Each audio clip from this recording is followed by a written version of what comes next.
Here, on her first wedding anniversary, Jane's memories are happy ones. Her thoughts go back to other well-remembered moments. Jane recalls again the eventful day she graduated from high school. That exciting day when Ted's friendly smile as he sat out there with her folks was as deeply prized as her newly won diploma.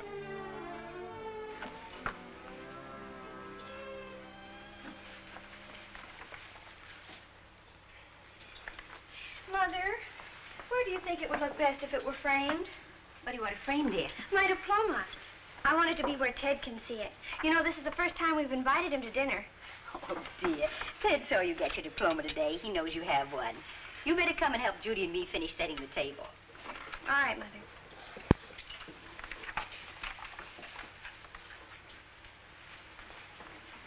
Oh, that looks lovely, dear. Mother, when you got our silver, why didn't you pick one with more design? Well, this pattern appealed to me because of its simplicity. Your father and I started buying this sterling before you were a member of the family. We bought our last pieces when you were about 10 and Judy about 5. I wouldn't remember that, would I, Mother? Of all my possessions, I think I'm proudest of my silver. Oh, it is beautiful. It's awfully rich looking. It has distinction, dear. It's designed like silver they once made from melted coin by hand in the colonial days. That's why they call it 1810. I find it fits in any period, earlier or more modern. It's simple and correct anywhere you use it. That's what gives it its beauty. Well, dinner's almost ready and your dad will be here any minute. I do hope Ted won't be late. Oh, he won't be, Mother. I know he won't. That's right, Judy. Forks to the left, knives and spoons to the right. And be sure to always put the cutting edge toward the plate. I learned that in my home economics class at school. And do they teach you to put my butter plate on the wrong side? Oh, no. Mother did that. Why don't you move it over where it belongs, Jane?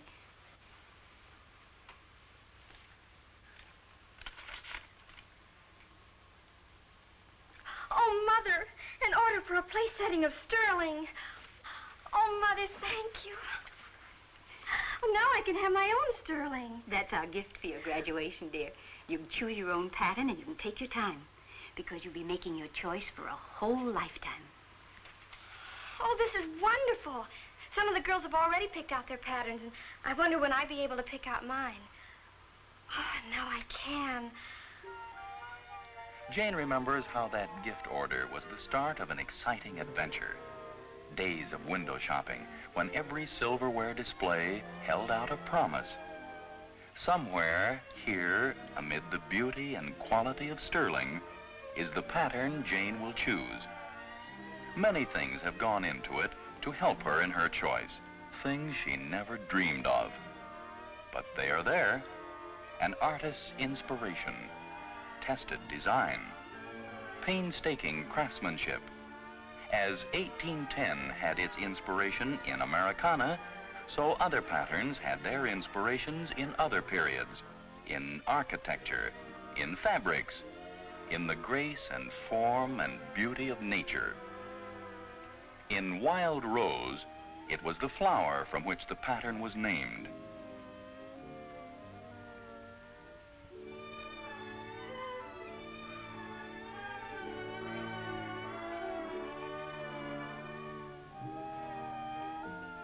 In this cherished Irish lace is inspiration for the lifelong beauty of the pattern Queen's Lace.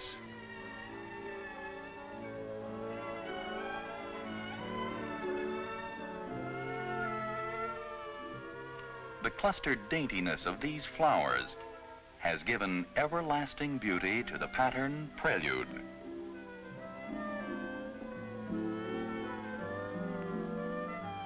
The royal tradition, the color of the court of Louis XIV, may be found for all time in the regal charm of Richelieu.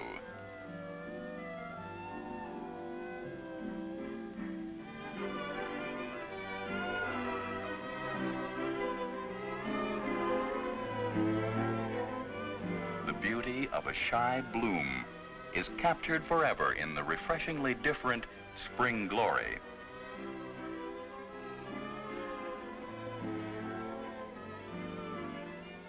In the classic designs of delicately woven cloth is found the inspiration for scrolled ornament and pearl beading that live forever in brocade.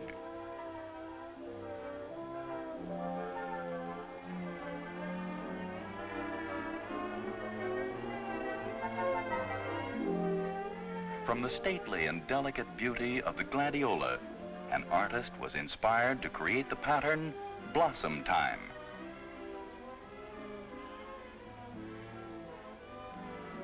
In this designing department, talented artists, all of whom are graduates of art schools, constantly strive to achieve the balance in pattern which brings joy to the hostess through the table harmony she achieves. The standards of taste and beauty which each new pattern must meet are very high. It's submitted to a jury of hundreds of women who pass on its appeal, its lasting appeal. The patterns that fail this test are discarded. And when a design like Blossom Time has been created and has passed the test on its lasting appeal, it must go through many stages of expert craftsmanship before the sterling pieces can take shape. First of all, the pattern is modeled in plaster in enlarged size to bring out every minute detail.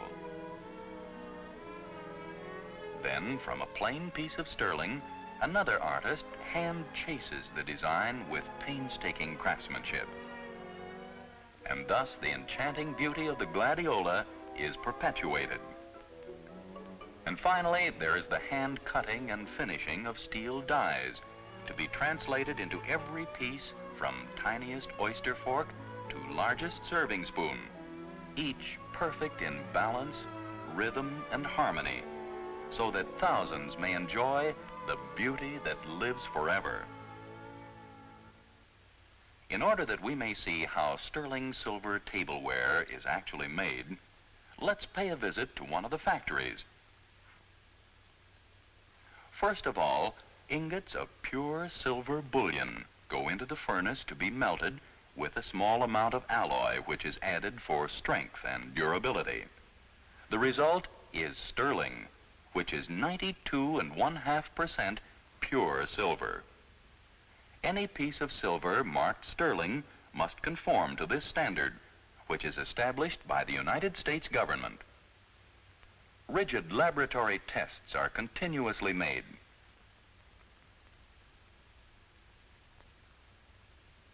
A sample from each pouring is checked to assure that the highest standard of quality is strictly maintained. Another factor in sterling is important, the weight of the individual piece. With meticulous care and precision, the sheets go through many rollings until the desired thickness is reached.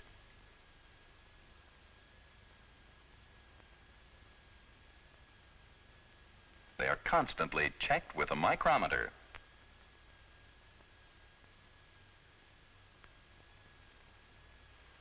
Samples of each run are tested for ductility and tensile strength. This machine is for the ductility test, which ensures the strength of the metal far beyond the required standard.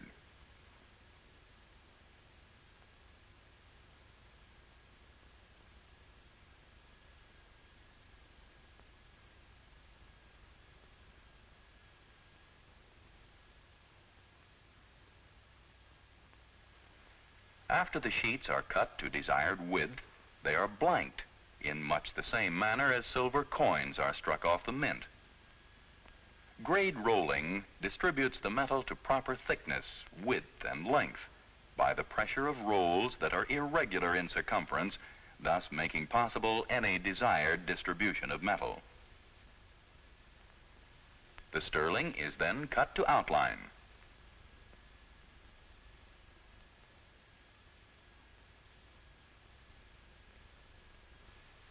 Skilled craftsmen handle each piece individually for each operation, as in this precisely controlled tining of the fork.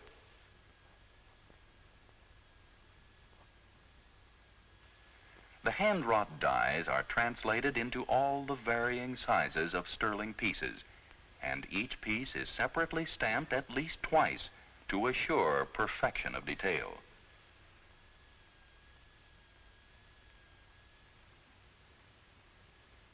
One or many piercings are made in a single guided movement of experienced hands with never varying perfect uniformity. Each tine must be tapered not too much, not too little, to give it unerring uniformity of shape. This requires the highest skill of the craftsman. A smooth surface is given to the sterling pieces by the use of fine-grained sand and high-speed revolving buff wheels.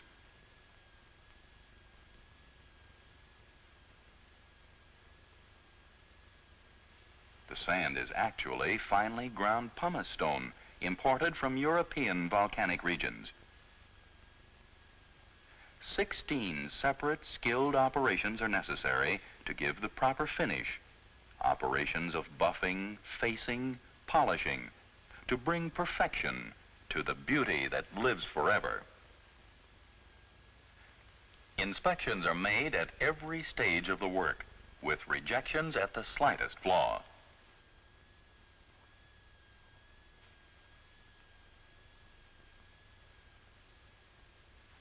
The final polish gives the luster that is so prized in sterling.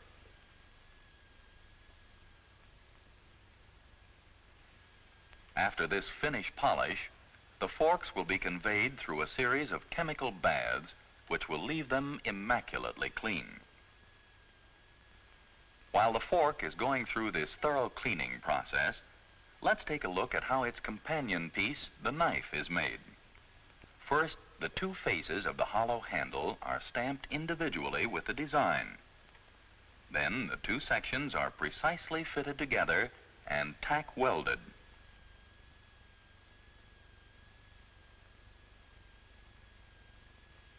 The tack welded knife handle is hand soldered into a permanent single unit.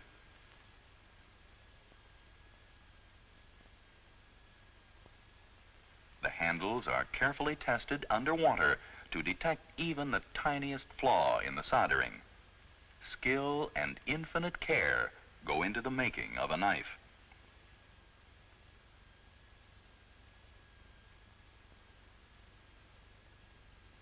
The hollow handles are filled with Sauereisen, one of the strongest of plastic cements.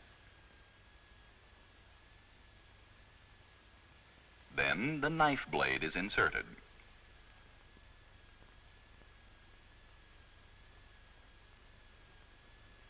In a heating chamber, handles and blades become inseparably one.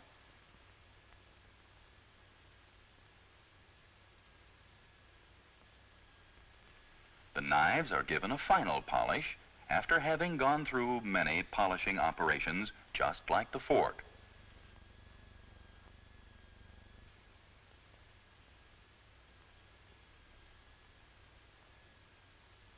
After the chemical bath, expert eyes and gloved hands make the final inspection. The sterling that passes here must be flawless.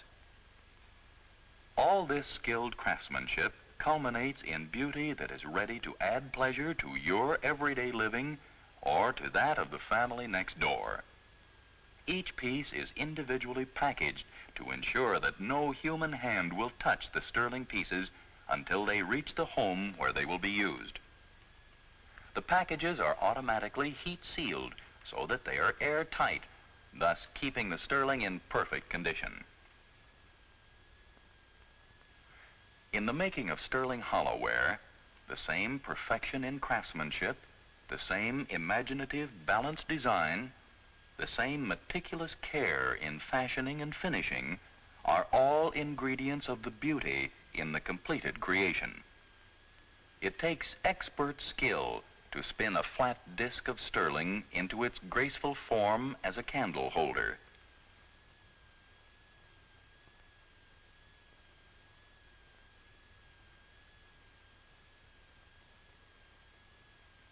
Spinning is an art in which perfection is attained only after many years of experience.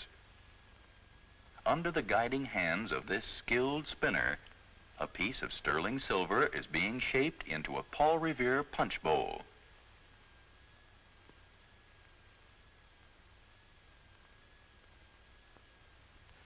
Silversmithing, like other skilled crafts, is handed down from father to son.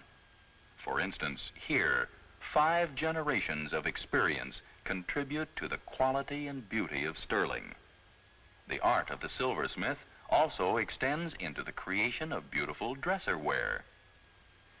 Decorating hollowware, or chasing as it's called, is an ancient skill. The procedure has scarcely changed since Cellini decorated the silverware of royalty during the Renaissance.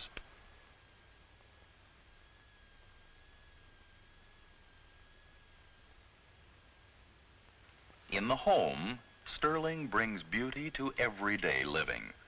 It brings the joy and pleasure of table arrangements at every meal. Here is a table set for the family breakfast with spring glory flatware and matching hollowware. For this menu, the teaspoon is placed with the cup and saucer and parallel to the edge of the table. The cereal spoon is placed at the right edge of the placemat. Then the knife with its cutting edge turned toward the plate. On the left of the plate is the fork. At the left of the placemat, a small breakfast-sized napkin. Glass is at the tip of the knife, and the orange juice glass is to the left, or it may be in the center behind the plate. Above the fork is the bread and butter plate, and the butter spreader is placed on the plate in any of the preferred positions, across the corner, vertically, at the right edge, or horizontally at the rear. This table is set for a summer luncheon with the wild rose pattern. Notice that the silverware pieces are placed in the order they are to be used. A salad is to be served as the first course, so the salad fork is on the outside at the left edge of the placemat. The hot course will come next, so the luncheon fork is placed second, next to the plate. The luncheon knife on the right side of the plate and the long-handled spoon for iced tea or iced coffee is at the right edge of the placemat.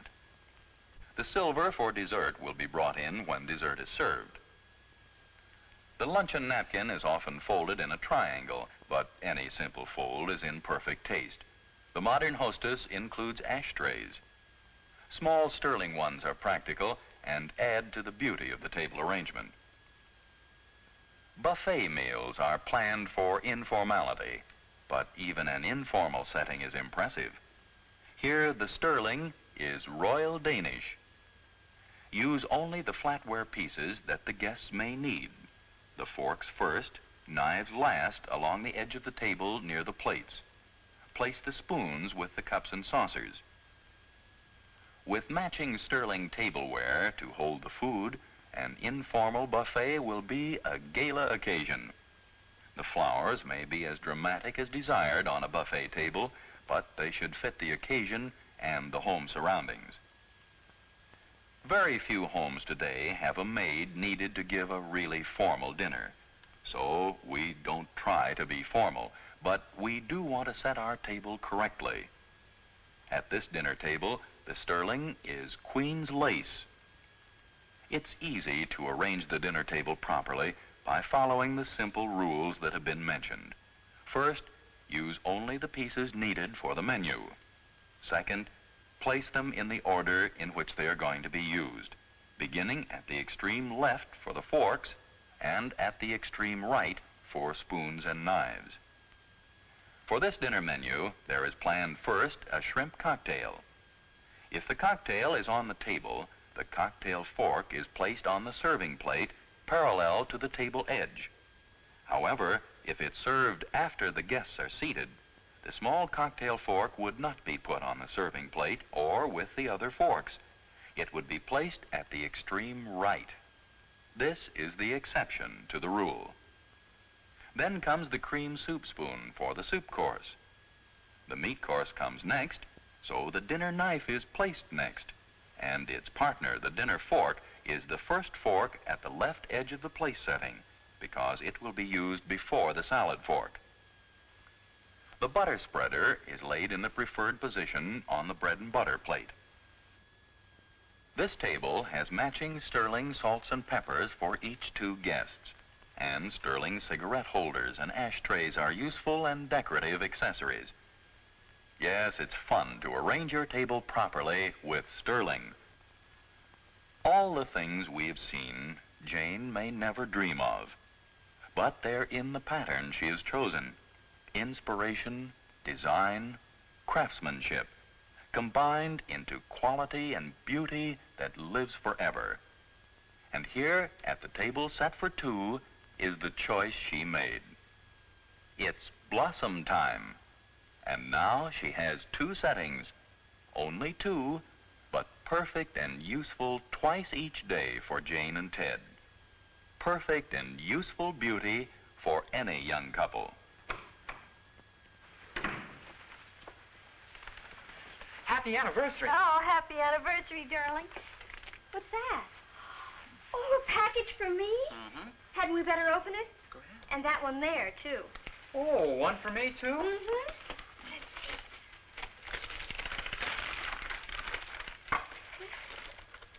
Oh, 2 more place settings of blossom time. Oh, there's nothing I wanted more. Come on, hurry up. Open up yours. See what's in it. Another setting of blossom time. Mm-hmm. Hey, what kind of gift is this to give to your husband? I just knew you'd love it. Now, I'm sure I have a smart wife. Why, thank you, sir. Hey, what's this? The simple secret of keeping your sterling silver always beautiful. That's not my department. To keep your silverware looking its best, use with every meal. That means frequent washings. Of course, dear. It's easy to keep silver looking so new. They taught us that in school. Ours has, for a whole year. And it always will. All I have to do is wash it in hot water and soap suds, and then rinse thoroughly in clear hot water. That's as important as the washing. And then dry it at once. That sounds so simple, I bet I could do it myself. You'll find out right after dinner. Uh-oh. I asked for it.